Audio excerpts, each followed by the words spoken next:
بسم الله الرحمن الرحیم. دولی سپیڅلي خدای په لوی نامه باندې په دې باندې خوشحالم چې مې ډېر وخت وروسته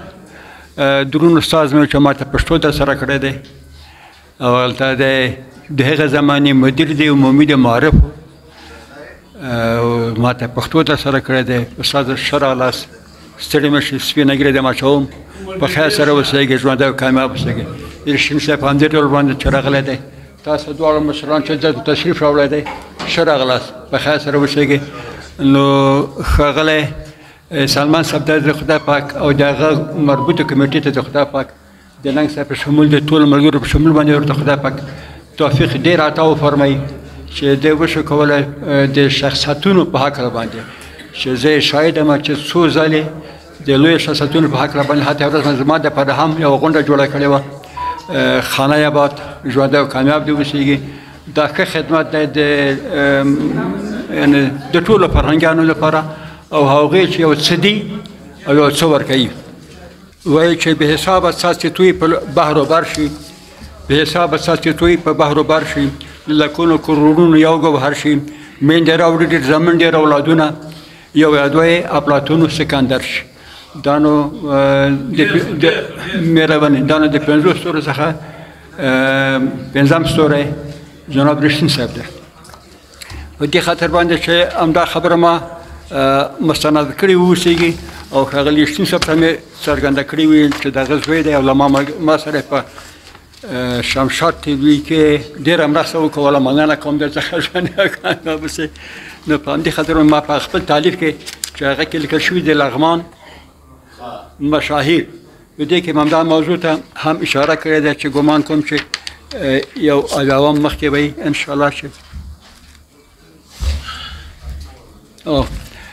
په دې ځای کې د یو چا نه نقل قول کړی دی چې د مرحوم استاد ګل پاشا الفت څخه او له هغه نه راجع خواته د 5 ستورو لپاره خبره دی. بیا یاده شوې ده چې یادونه په دې مضمون کې د ښاغلي غمخور صاحب لیکنې څخه هم ګټه حاصل شوې ده. ویل شوي دی چې نوت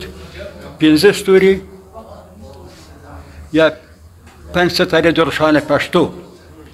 محترمان روحی صاحب، محترمان رښتین صاحب، محترمان روحی، رښتین، الفت، خادم او بینوا دي چې زما په ان باندې چې کله ما خپل استاد سره مې هم البته په د وروستني وختونو کې چې ما خپله ماستري واخیستله په هغه وختونو کې مې د ښاغلي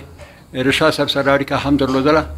نو هغه ما په دې کې پیشنهاد کړلو که امکان ولري نو 8م ستوری وشي، بده خبر نه ده، ښه خبر دی. دا مې په دې کې هم رضایت کړی دی. نو دا کتاب به تا ته په پای کې عکس به واخلو، تا ته به ډالۍ کړو یا بیا اووم کال کې اووم صفحې کې دا خبره شته. په دغه کتاب کې دا کتاب هم زما په اهتمام باندې جوړ شوی دی. د لوی ننګرهار تاریخي څیرې په دې ځای کې البته په مختلفو مقالو کې په دې ځای کې جناب غم شریک صاحب هم نوم لیکل شوی دی چې البته ما کړی دی، سیلاب صاحب دی، محترم دین محمد زاخیل دی، وحید خاوره دی، مینه‌ناک صاحب دی، سمیع الله تازه دی، عبدالقیوم متین دی او یو تعداد نور شخصیتونه هم په دې ځای کې لیکل شوي دي چې د صدراعظم نه نیولې تر پایه پورې د هغه نه راجع نور شخصیتونه چې هغوی په پښتو کې یو څه وو او دي. لله هم په دې ځای کې تذکر ورکړل شوی چې د هغې جملې سره په خپله باندې ښاغلی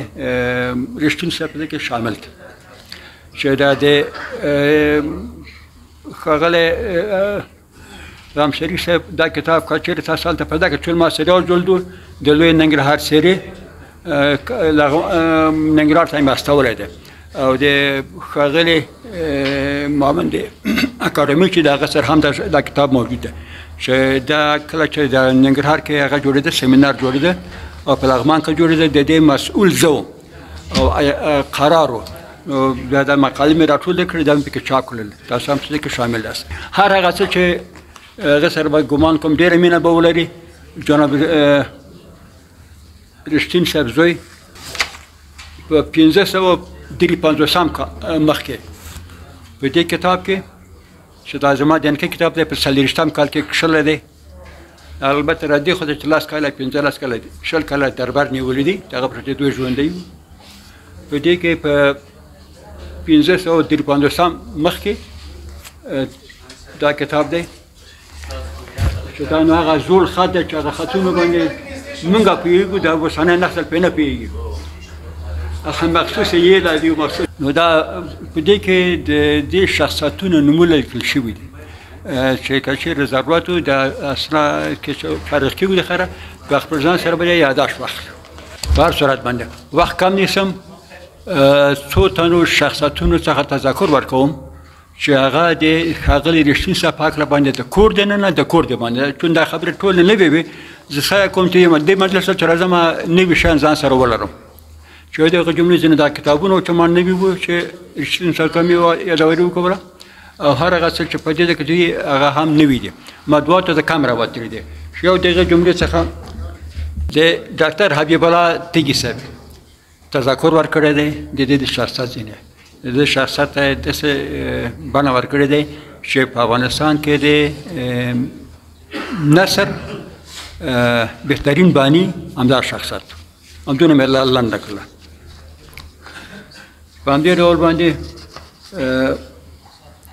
سر ګریس یو روسي شخصیت دی لیکوال دی هغه هم په خپلو کتابونو کې کښلي دي چې ما د ښاغلي رښتین صاحب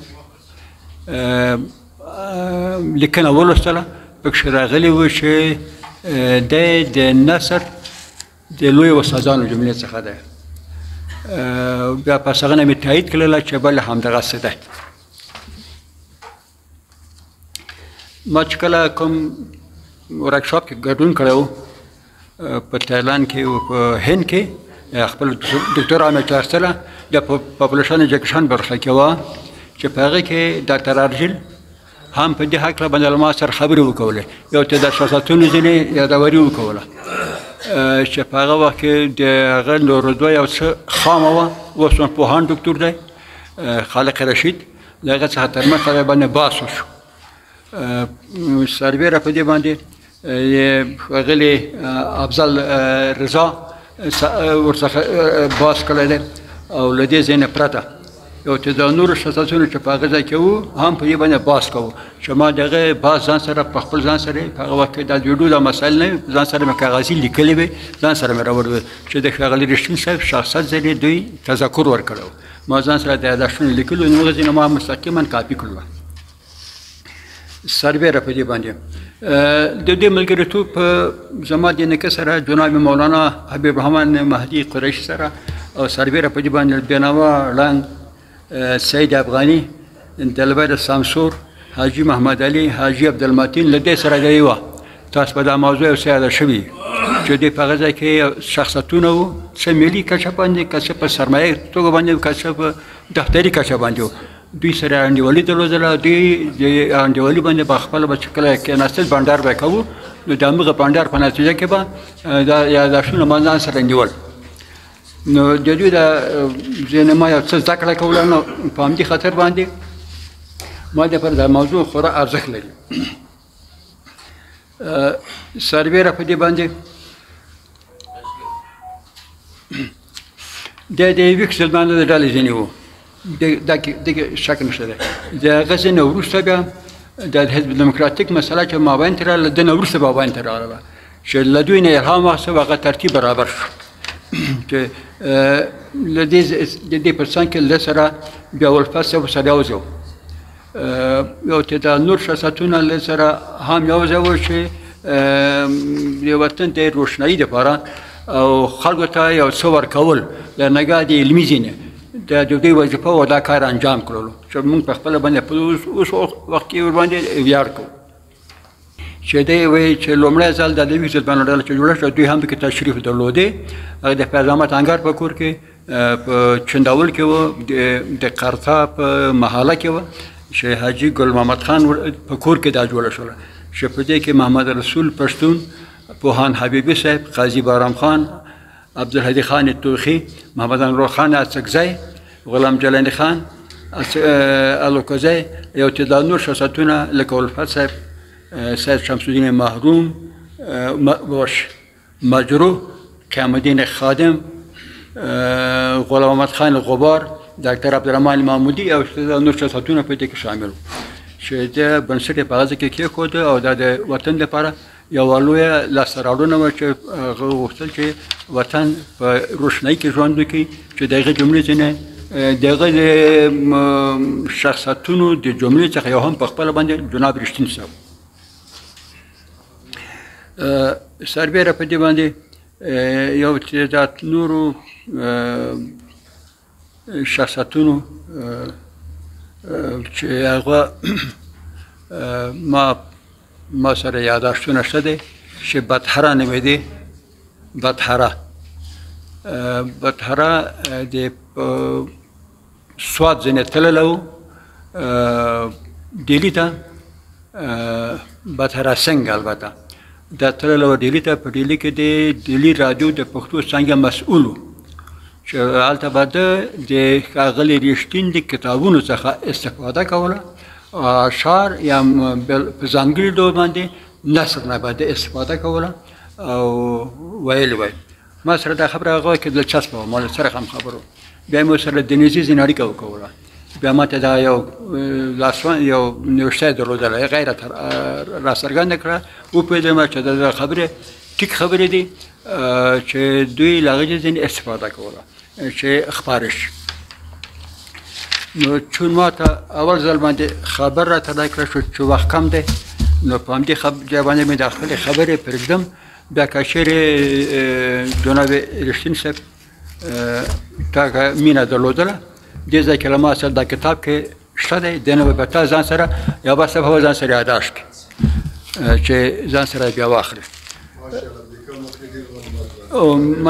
له تاسو څخه مننه کوم ژوندي او کامیاب اوسئ په خیر سره اوسئ ښاغلی تاسو څخه مننه کوم ژوندي او کامیاب اوسئ چې د لویو شخصیتونو لپاره تاسې تدابیر ونیول بیا بالخصوص دوی مېلمانه د جلال آباد نه تشریف راوړل دوی د ځکه تشریف راوړل ځوانان د ځکه ورسره وو او په دې باندې خوشحاله وم چې تاسو سره څو لنډې شیبې مصروف وم او تاسو ځینې مې هم یو څه زده کړل ځان سره مې یاداشتونه ول مننه کوم ژوندي او کامیاب اوسئ والسلام علیکم